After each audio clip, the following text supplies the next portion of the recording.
It's a big question, what if America didn't exist? I think it's one not too many of us have thought about in that sense, but I think it's one that we have to start thinking about, unfortunately. It's a scary proposition to think about a world without America. Think of all the things that would have happened over the last two centuries that wouldn't have happened. We ended slavery, we had a war in the West to end that. That's never happened before. In fact, today it's reported that there are more slaves in the world than there were, I think it's almost 4 times as many as during the height of the Civil War.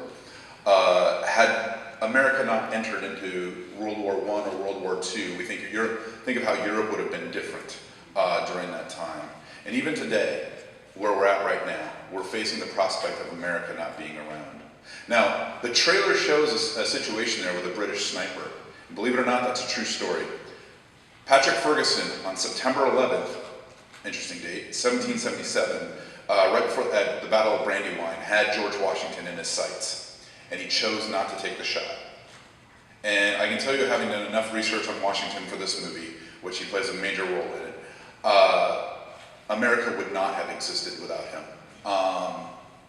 He was a man above, with no peer, really, in the American military at that point in time, or in the country.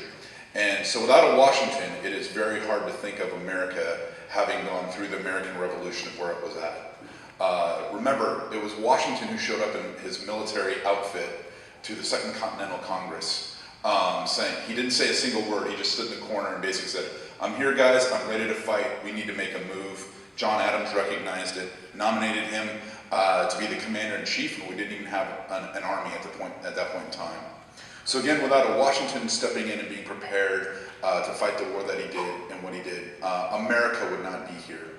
Now, it may seem odd for a filmmaker to come and address you on political issues, but I do want to remind you of the words of President Reagan. I'm here from Hollywood and I'm here to help.